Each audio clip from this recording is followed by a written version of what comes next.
Good morning everyone.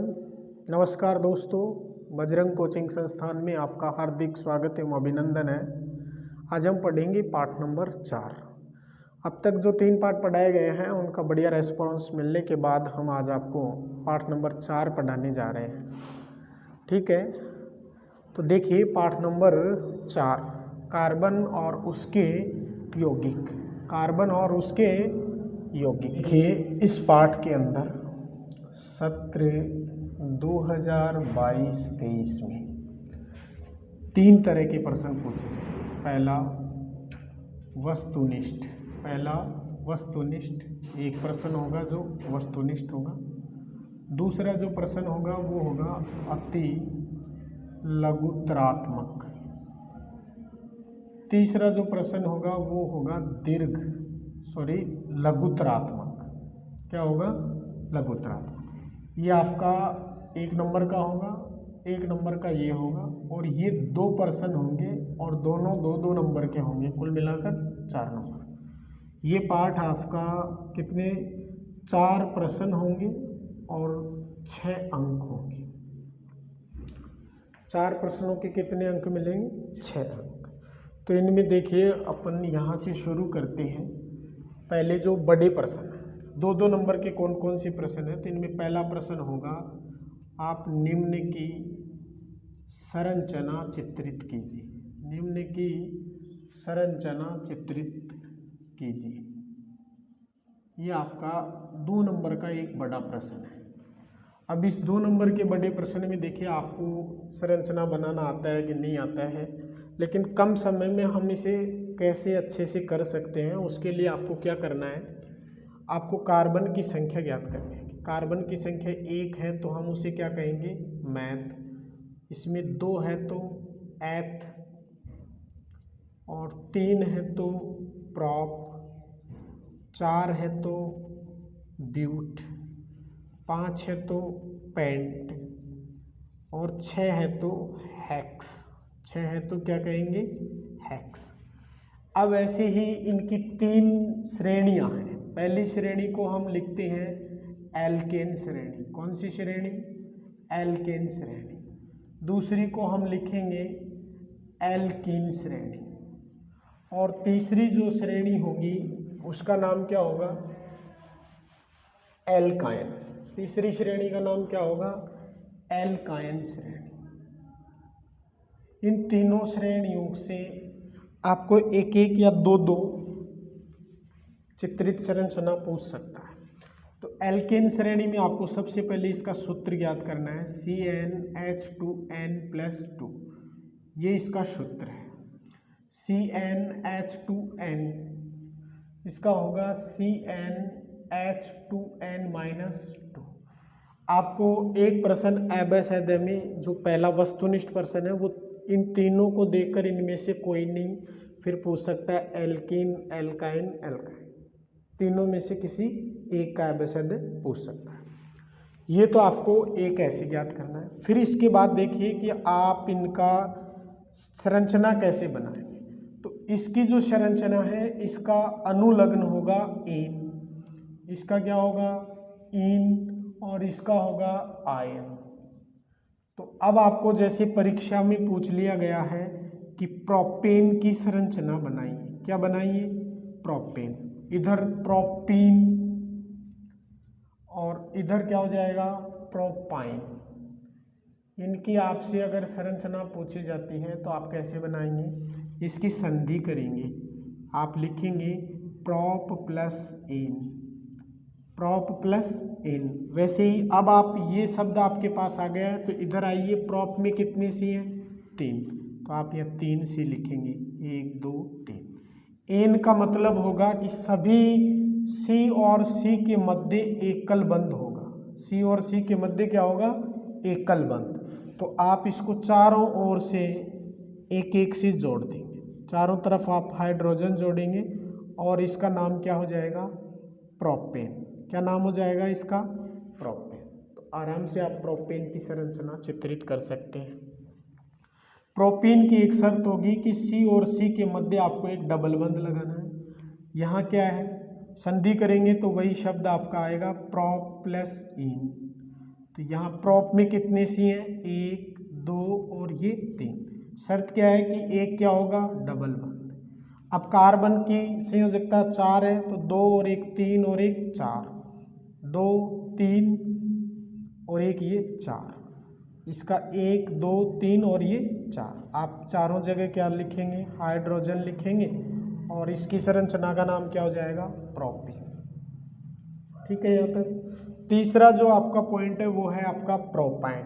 Prop का मतलब आप समझ गए, किसी की 3 संख्या लेनी है और इनमें एक बंद को क्या लगाना है, ट्रिपल बंद। ये 3 और 1 4, 3 और 1 4 और ये हो जाएगा 4।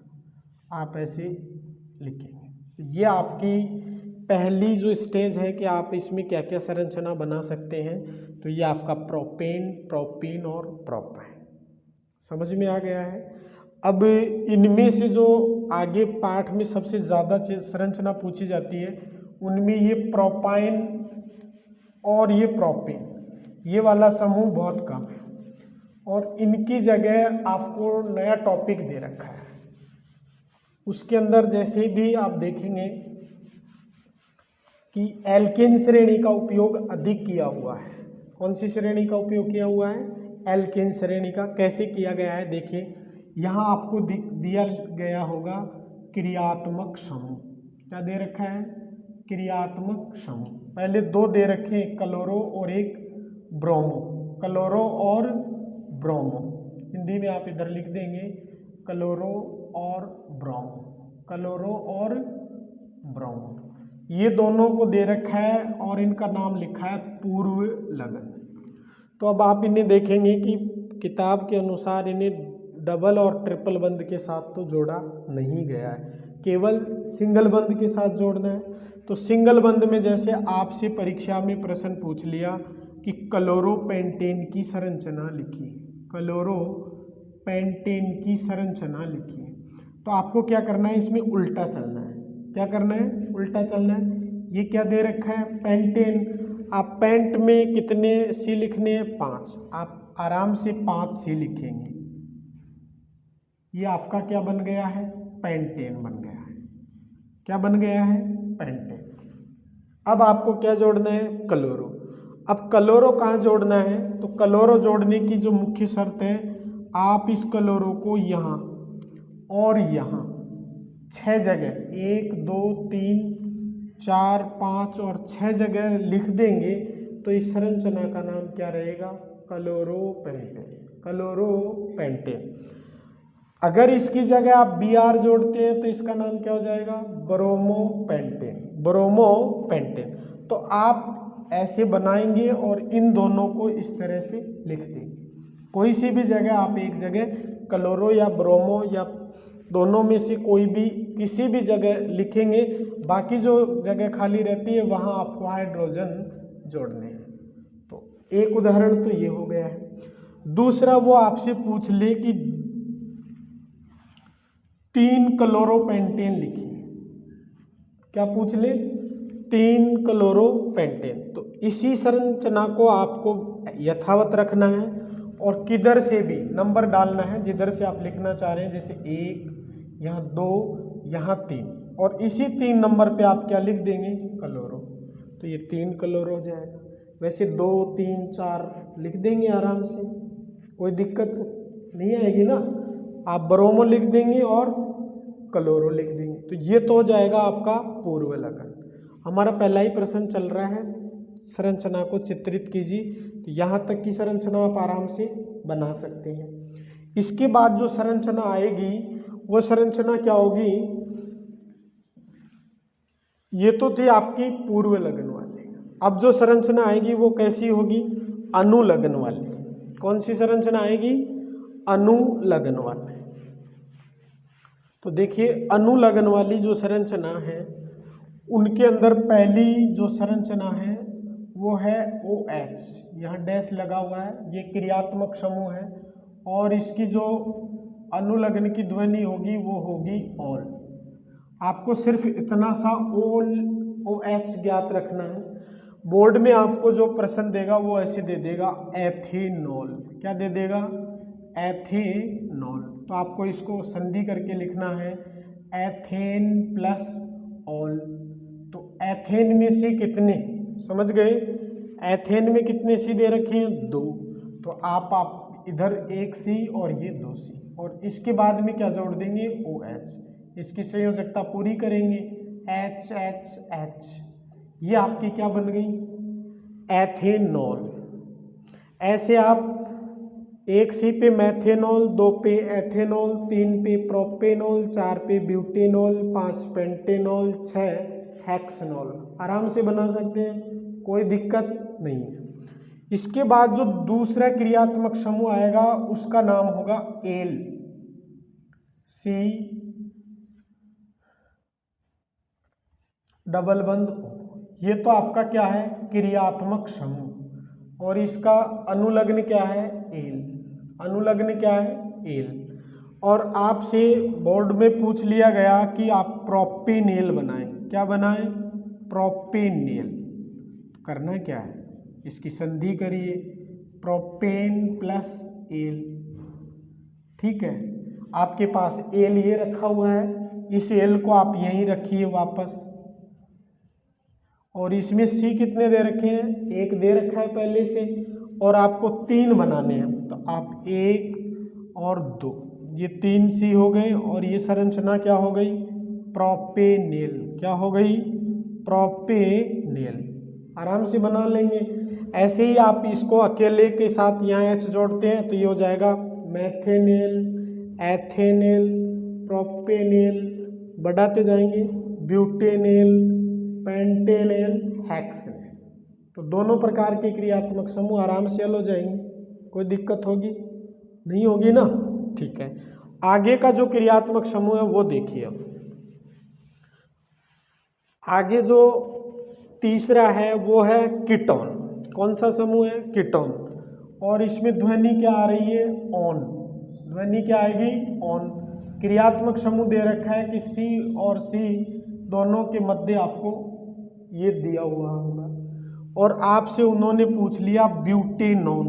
बोर्ड में क्या पूछ लिया, ब्यूटेनॉन। तो आपको क्या करना है, आपको करना है ब्यूटेन प्लस ऑन, ठीक है। ऑन आप यहाँ से उठा के लिख देंगे, ये आपका क्या है, ऑन। अब आपको क्या करना है, ब्यूटेन बनाने के लिए 3 सी और लगा दें, 1 लगा हुआ है, तो आप देखिए 3 सी किधर लगाएंगे।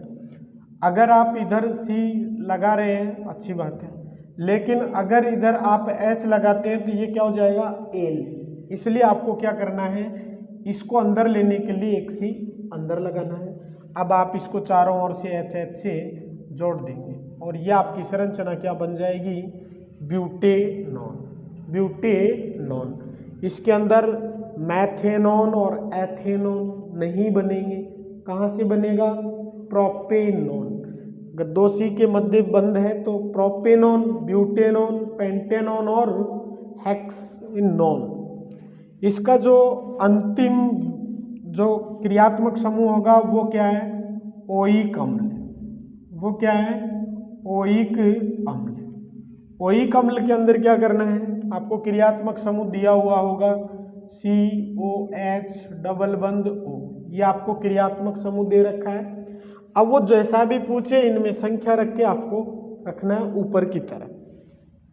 उसने हमसे पूछा प्रोपेनोइक अम्ल, क्या पूछ लिया, प्रोपेनोइक अम्ल। क्या पूछा भाई, प्रोपेनोइक अम्ल। आप इसकी संधि करेंगे तो क्या निकलेगा, प्रोपेन प्लस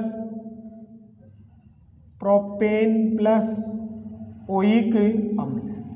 तो ओइक अम्ल आपको पहले से दे रखा है, आप इसे पुनः लिखिए, OH C डबल बंद O। ये 1 सी दे रखा है तो क्या बन गया, मैथेनोइक। 2 सी लगाएंगे तो एथेनोइक, 3 सी लगाएंगे तो प्रोपेनोइक। यहाँ तक हो गया। आप आगे बढ़ाना चाहें तो ब्यूटेनोइक, पेंटेनोइक, हेक्सेनोइक अम्ल बन जाए। तो ये तो हो गई आपकी पूरी संरचनाएं।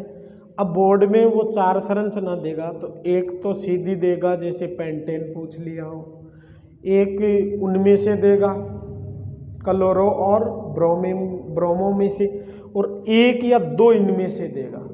समझ गए। इसके अलावा 2 संरचनाएं बनी बनाई बुक में दे रखी है, उनको भी मैं बता देता हूं कि उन्हें भी बोर्ड वाला कई बार 1 नंबर के रूप में दे रखा है। तो उसके अंदर जो दे रखा है उसमें आपकी 2 संरचनाएं हैं। पहली संरचना है साइक्लोहेक्सेन। पहली संरचना क्या है? साइक्लोहेक्सेन। समझ गए। हेक्सेन की संरचना आपको बनानी है और साइक्लो का मतलब गोले में। तो आप देखिए सी, ये इस तरह से आप इसकी संरचना को बनाएंगे। ये आपका साइकिल हो गया है। अब इसके 2 तो जुड़े हुए हैं, 2 आप ऐसे जोड़ेंगे, 4 संयोजकता पूरी करेंगे तो आपको ये H लिखना है। ये तो बन जाएगा आपका साइक्लोहेक्सेन। क्या बन गया है? साइक्लोहेक्सेन। ये संरचना किताब में बनी हुई है और बोर्ड में इसे कई बार पूछा गया है। इससे ज़्यादा जो पूछा जाता है वो आपकी संरचना है बेंजीन। कौन सी संरचना है? बेंजीन। अब बेंजीन में क्या करना है? इसी संरचना को इधर दोबारा बना लीजिए। इसी संरचना को क्या करना है? दोबारा से बनाना है और आप ऐसे लिख देंगे। अब इसके अंदर क्या करना है? एक को छोड़ के एक को डबल बंद लगाना है। इसको छोड़ दीजिए और इसको डबल लगा दीजिए। 3 आपकी पूरी हो जाती है। एक एक संयोजकता में आप इसका हाइड्रोजन जोड़ देंगे। तो आपकी 2 संरचनाएं तो ये हो गई, 1 और 2। इनमें से एक पूछेगा बोर्ड वाला। क्या करेगा? एक पूछेगा। एक उनमें से पूछेगा। किन में से? नेल, ऑल, ऑन, वही कमल में से। फिर एक कहाँ से पूछेगा? क्लोरोब्रोमीन में से। और एक उन तीनों में से पूछ लेगा, जैसे एथीन, एथाइन वगैरह। तो ऐसे करके आपका पहला प्रश्न होगा संरचना चित्रित कीजिए। तो आप आराम से कर सकते हैं, अब कोई समस्या नहीं है ना। इसके बाद आगे देखिए, ये तो हो गया आपका पहला प्रश्न। पहला प्रश्न में हमने क्या देखा कि निम्न की संरचना चित्रित कीजिए। वो आपसे इनकी संरचना चित्रित करवाएगा और आप आराम से संरचना बना सकते हैं। इसके बाद जो प्रश्न हैं 2-2 नंबर के, 2-2 नंबर के जो बड़े प्रश्न हैं उनमें देखिए सबसे पहला प्रश्न होगा वो है कार्बनिक यौगिकों के गुणधर्म। कार्बनिक यौगिकों के गुणधर्म। कार्बनिक यौगिकों के गुणधर्म। इसके अंदर आपको 4 प्रश्न मिलेंगे। कितने प्रश्न मिलेंगे? 4 में देखिए पहला दे रखा है दहन, दूसरा दे रखा है आपको ऑक्सीकरण। दूसरा क्या दे रखा है? ऑक्सीकरण। तीसरा दे रखा है आपको संकलन अभिक्रिया। संकलन अभिक्रिया। और चौथा जो दे रखा है वो है आपका प्रतिस्थापन अभिक्रिया। प्रतिस्थापन अभिक्रिया। इन चारों अभिक्रियाओं में से बोर्ड वाला आपसे एक प्रश्न पूछेगा। वो 1 नंबर का भी हो सकता है और 2 नंबर का भी हो सकता है, प्रयोग सहित पूछे तो पहला जो दहन है, आप दहन में लिख सकते हैं। क्या लिखेंगे? कि सभी कार्बनिक यौगिक वायु की उपस्थिति में जलकर, वायु की उपस्थिति में जलकर क्या देते हैं? कार्बन डाइऑक्साइड प्लस ऊष्मा और जल देते हैं। ऊष्मा और जल देते हैं। ये आपका मैथेन वायु की उपस्थिति में जल रहा है और जल कर क्या बना रहा है? जल कार्बन डाइऑक्साइड प्लस ऊष्मा। जल कार्बन डाइऑक्साइड प्लस ऊष्मा। परिणाम क्या आया? सभी कार्बनिक यौगिक वायु की उपस्थिति में दहन करने पर CO2 H2O प्लस जल बनाते हैं। CO2 H2O प्लस जल बनाते हैं। आप एक कोई सा भी छोटा समीकरण याद करें।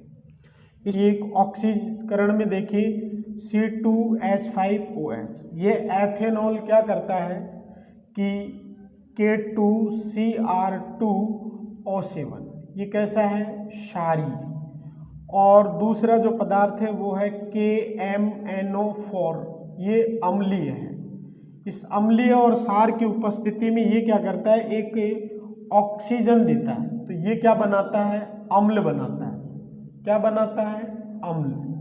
और इधर क्या चली जाती है, हाइड्रोजन गैस।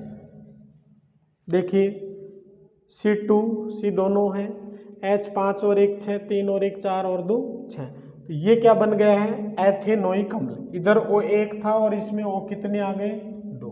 तो ऑक्सीकरण अभिक्रिया किसे कहेंगे हम, कुछ कार्बनिक यौगिक अन्य पदार्थों को ऑक्सीजन देने की क्षमता रखते हैं, ऐसे पदार्थ को हम क्या कहेंगे, ऑक्सीकारक पदार्थ। क्या कहेंगे, ऑक्सीकारक पदार्थ। और इस अभिक्रिया को ऑक्सीकरण कहते हैं। क्या कहते हैं, ऑक्सीकरण कहते हैं। इसके बाद आती है संकलन अभिक्रिया। इसके अंदर देखिए संतृप्त कार्बनिक यौगिक, कौन से कार्बनिक यौगिक,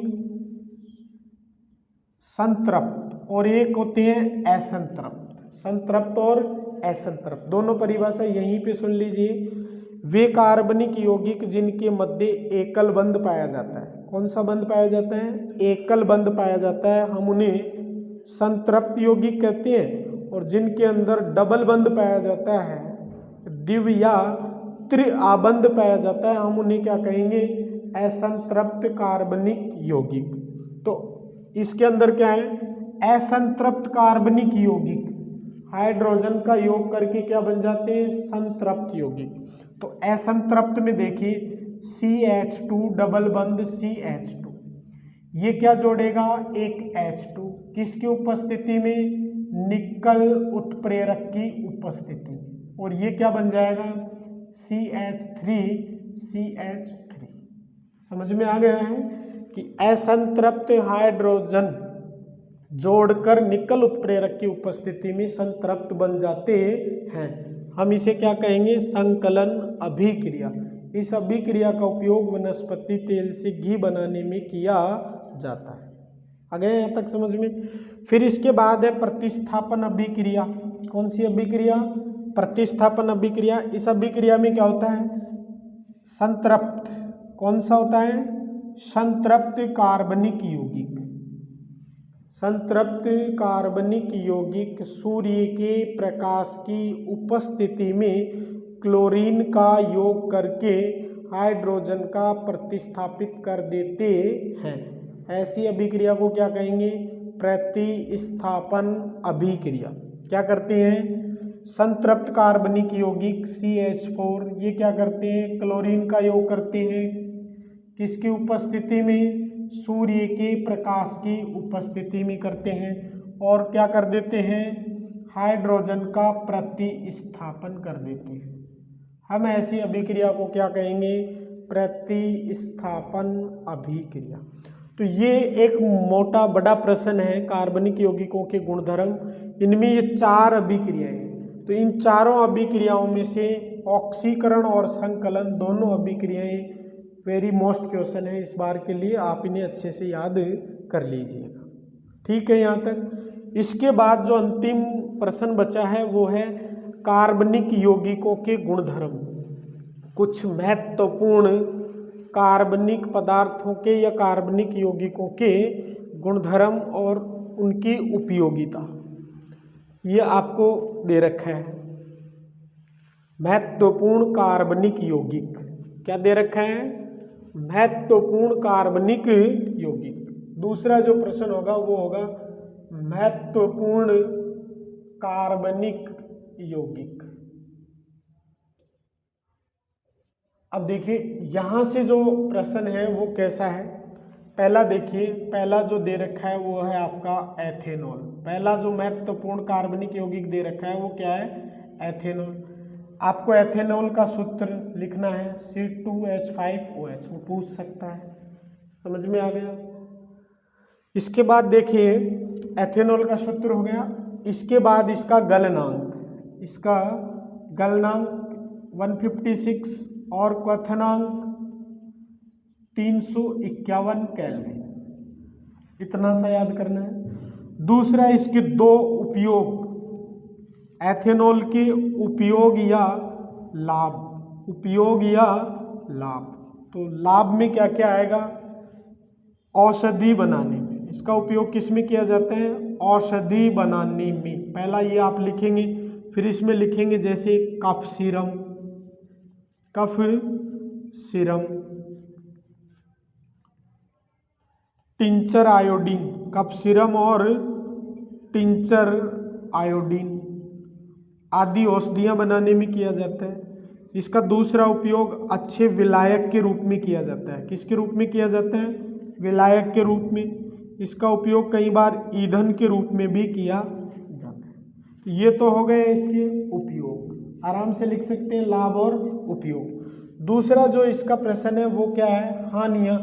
अब देखिए, एथेनॉल को रासायनिक नाम एथेनॉल है, व्यापारिक नाम इसका एल्कोहल है। व्यापारिक नाम कौन सा है? एल्कोहल। एल्कोहल के नाम से इसका व्यापार होता है। और इसका हानियाँ देखिए, हानियाँ जैसे इसकी लत लग जाती है लोगों को, तो उनकी जो हानि है, सबसे पहली हानि होती है आर्थिक हानि कि पैसे खर्च होते हैं। फिर दूसरी सामाजिक प्रतिष्ठा में कमी, सामाजिक प्रतिष्ठा में कमी। सामाजिक प्रतिष्ठा का मतलब है जो लोग शराब पीते हैं उनके लिए रास्ते में चलते हुए कोई भी कह देते हैं ये वो, समझ गए होंगे। तो इसका मतलब समाज में ऐसे लोगों की प्रतिष्ठा कम हो जाती है। तीसरा जो आप बिंदु लिखेंगे, मानसिक दुविधा। मानसिक दुविधा, ऐसे लोग जिनको ये लत लग गई है उनका मन कभी नहीं पढ़ा जा सकता कि उन्हें क्या कहा था और क्या कर रहे हैं। चौथा जो पॉइंट आप लिखेंगे, शारीरिक हानियाँ।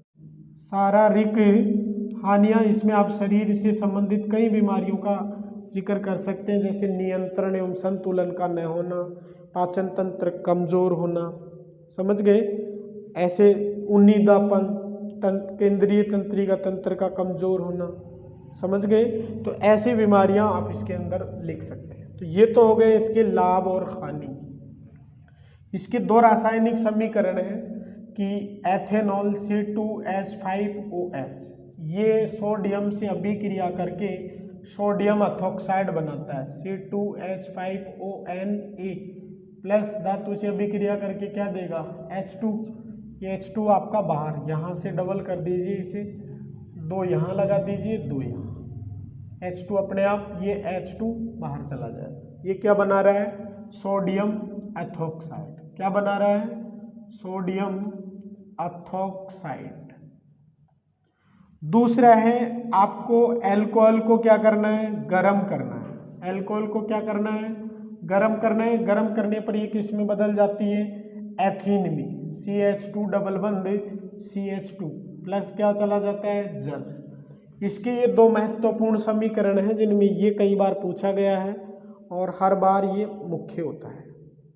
समझ में आ गया? तो ये क्या बना रहा है? ये एथीन बना रहा है। तो ये हो गया महत्वपूर्ण कार्बनिक यौगिकों में। अल्कोहल में आपको इतना ही पढ़ना है।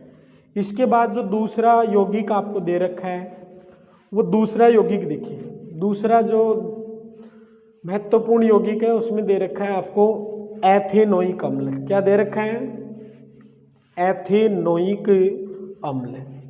अब एथेनोइक अम्ल के गुणधर्म देखिए। एथेनोइक अम्ल, आपको पता है, आप इसका संरचना सूत्र लिख सकते हैं, एथेन प्लस ओइक अम्ल। ओइक अम्ल में क्या था? OHC के साथ डबल बंद दो, मेथेन पहले से दे रखा है, एथेन आपको लगाना है। ये आपका एथेनोइक अम्ल। CH3COOH, ये क्या बन गया? एथेनोइक अम्ल बन गया है। ठीक है, इसका गलनांक देखिए कितना होता है? गलनांक 290 और क्वथनांक 391 केल्विन। इसके 4 नाम हैं, एसिटिक अम्ल, कार्बोक्सिलिक अम्ल, ग्लाइसेटिक अम्ल, सिरके का 3-4% विलयन, एक नाम ये लिखा ही है, एथेनोइक अम्ल। ग्लाइसेटिक अम्ल इसलिए कहा जाता है कि ये सर्दियों में जम जाता है, इसलिए ग्लेशियल का अर्थ क्या होता है? जमना, तो हम इसे क्या कहते हैं? ग्लाइसेटिक अम्ल कहते हैं। अब देखिए इसमें और कुछ भी नहीं है। इसके 3-4 जो अभिक्रियाएं हैं, इनमें पहला जो शब्द है वो है एस्टरीकरण। पहला शब्द क्या है? एस्टरीकरण, यानी कि एथेनोइक अम्ल। ये आपका एथेनोइक अम्ल एथेनॉल से अभिक्रिया करके क्या बनाता है? एस्टर बनाता है। क्या बनाता है? एस्टर बनाता है। और इस प्रक्रिया को हम क्या कहेंगे? एस्टरीकरण। क्या कहेंगे?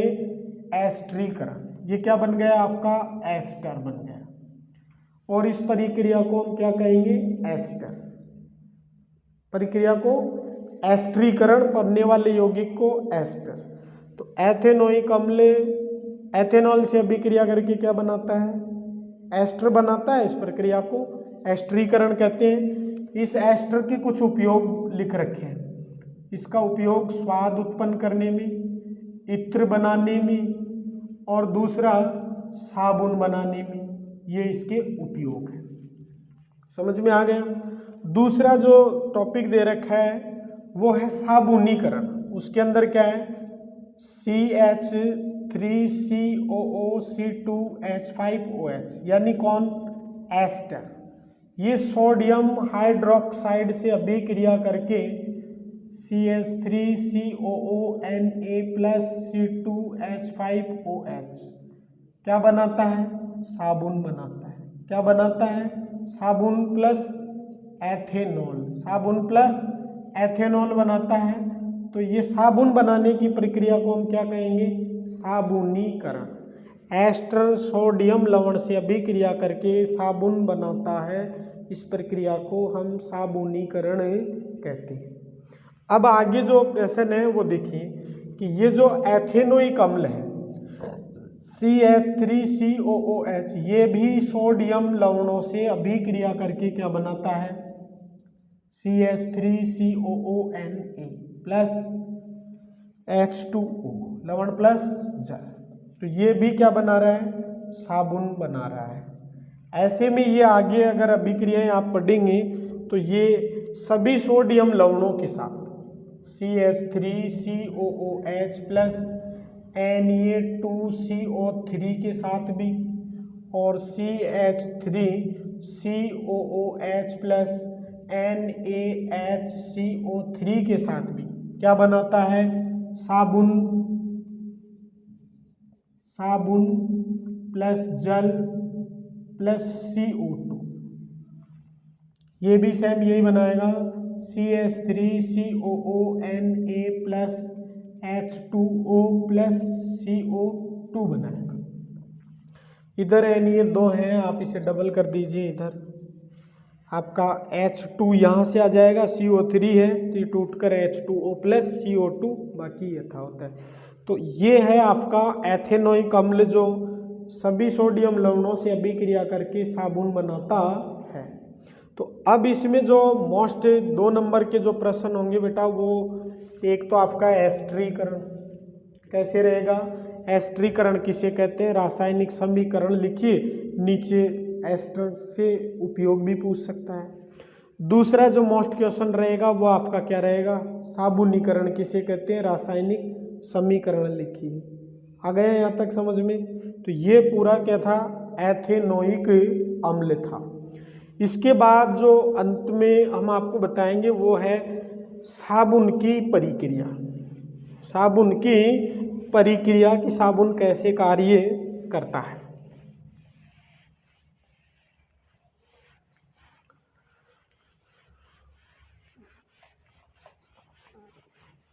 आगे का जो टॉपिक दे रखा है वो है साबुन और अपमार्जक। क्या दे रखा है? साबुन और अपमार्जक। तो देखिए, साबुन की सफाई कार्यविधि। साबुन की सफाई कार्यविधि। साबुन की सफाई कार्यविधि। आप देखिए बेटा, ये एक साबुन है, ठीक है। ये आपने साबुन का सूत्र हो गया, हो गया। जैसे ही हम साबुन को गीला करके कपड़े पे चलाते हैं, गीला करके कपड़े पे चलाते हैं, तो ये भाग इसका एक भाग ऋणायन और धनायन, यानी एक भाग जल स्नेही है जिसे हम कह सकते हैं जल रागी है, और ये वाला भाग क्या है, जल विरागी। ये वाला भाग क्या है, जल विरागी। समझ में आ गया है। ये जो जल रागी भाग है ये कपड़े के अंदर जाता है और जो चिकनाई युक्त पदार्थ है उसको चारों ओर से घेर लेता है, और ये जल विरागी भाग कपड़े के बाहर रहता है, और ये ऐसे बाहर रहते हुए जल रागी और जल विरागी भाग दोनों मिलकर एक संरचना का निर्माण करते हैं जिसे मिसेल कहते हैं। जिसे क्या कहते हैं, मिसेल। साबुन के आयन, एक जल रागी और एक जल विरागी। समझ गए। दोनों कपड़े को साफ करते समय इस तरह से व्यवस्थित रहते हैं कि एक भाग अंदर की ओर जाता है, दूसरा बाहर की ओर रहते हुए एक संरचना का निर्माण करते हैं जिसे हम मिसेल कहते हैं। अपनी भाषा में क्या कहेंगे, झाग बनाना। क्या कहेंगे, झाग बनाना। तो ये तो हो गई सफाई कार्यविधि। अब जैसे वो साबुन सफाई कार्यविधि पूछता है तो मिसेल का निर्माण होता है। यहाँ तक आपको अच्छे से समझ में आ गया है। और जैसे ही मिसेल का निर्माण होता है या नहीं होता है तो हम उसे कूट कर घिस कर कैसे भी निर्माण करते हैं। मिसेल का निर्माण होते ही चिकनाई और धूल कण को ये अच्छे से पकड़ लेता है। फिर हम कपड़े को जल में डुबो कर हिलाते हैं, सभी पदार्थ कहाँ चले जाते हैं, जल में, और कपड़ा साफ हो जाता है। बोर्ड में ये प्रश्न 2 बार पूछा गया है। आ गया समझ में। इसके बाद जो इसका बड़ा प्रश्न है वो अंत में देखिए आप, वो पूछता है कि साबुन सफाई क्रियाविधि के बाद कि साबुन और अपमार्जक, साबुन व अपमार्जक, साबुन एवं अपमार्जक, वो आपसे पूछेगा कि कठोर जल में साबुन की अपेक्षा अपमार्जक अच्छे परिणाम क्यों देता है। अपमार्जक अच्छे परिणाम क्यों देता है। समझ गए। तो आपको इसका बिल्कुल छोटा सा आंसर आराम से लिखना है कि कठोर जल के अंदर क्या होते हैं, कैल्शियम और मैग्नीशियम के लवण होते हैं। कठोर जल में क्या होते हैं, कैल्शियम और मैग्नीशियम के लवण होते हैं जो साबुन से अभिक्रिया करके अघुलनशील पदार्थ का निर्माण करते हैं। अब जो पूर्णतः घुलेगा नहीं, अच्छे परिणाम नहीं देगा। और दूसरा जो है अपमार्जक, अपमार्जक, इस अपमार्जक में क्या होते हैं, सल्फोनेट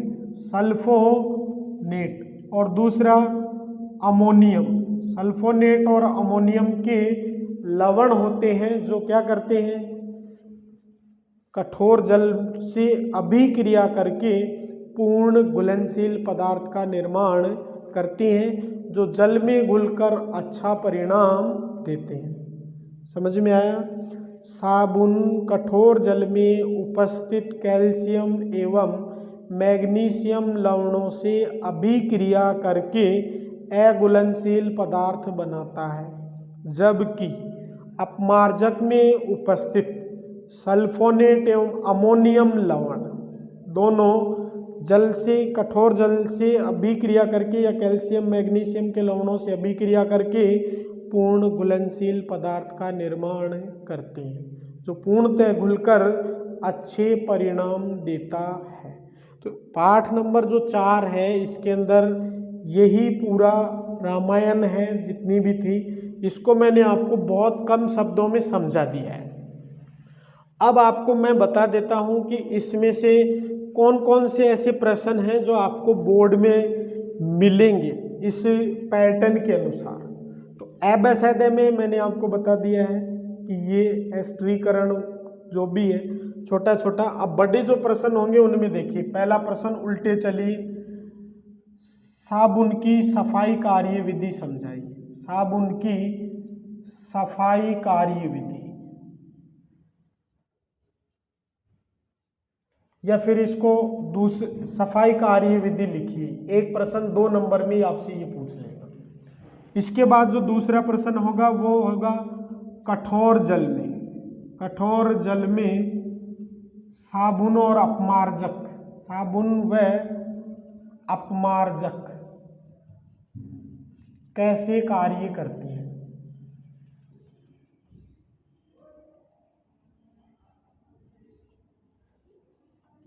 आगे समझ, 2 प्रश्न तो यहां से हो गए। फिर इसके बाद 2 नंबर में जो तीसरा प्रश्न है वो हो जाएगा आपका एस्ट्रीकरण। इसका चौथा प्रश्न बड़ा क्या होगा? साबुनीकरण। ठीक है। और 5वां जो प्रश्न होगा उसमें जैसे एथेनॉल के लाभ पूछ सकता है, लाभ और हानि दोनों पूछ सकता है। समझ में आ रहे? छठे प्रश्न में आपको मैंने जो 3 मोस्ट अभिक्रियाएं बताई थी, एक तो एथेनॉल को गर्म करने का समीकरण, एथेनॉल को गर्म करने का समीकरण। ठीक है। इसके बाद जो और नीचे हम चलते हैं तो एक मैंने आपको बता दिया है ऑक्सीकरण और एक संकलन, ऑक्सीकरण और संकलन अभिक्रिया। समझ में आ गया? इसके बाद जो 2 नंबर से प्रश्न बनता है वो इधर एक वो निम्न की संरचना, निम्न की संरचना चित्रित कीजिए। ये आपके 2-2 नंबर वाले पूरे प्रश्न इसमें से हो गए हैं। आप आराम से इन्हें अलग से निकाल कर याद कर सकते हैं। हो गया है। इसके बाद जो वस्तुनिष्ठ प्रश्न होंगे वो आपकी किताब में दे रखे हैं। जितने भी एबेसड आपकी किताब में दे रखे हैं आप उनको अच्छे से हल कर लेना। उन्हीं में से एक प्रश्न एबेसड के रूप में बोर्ड में आएगा। ये आपका रहा पाठ नंबर 4, आपको अच्छे से समझ में आ गया होगा। अब आपसे निवेदन है कि जिनको अच्छा समझ में आ रहा है अपने क्लास के साथियों तक भी इसको पहुंचाने की कोशिश करें, ताकि वे भी कम समय में अच्छा पढ़कर एक अपना परसेंटेज सुधार सके, और जो नहीं पढ़ पा रहे हैं वे बच्चे पढ़कर अपना साल बचा सके। आगे अगला पाठ देखिए कल शाम को 7 बजे। ठीक है, ओके।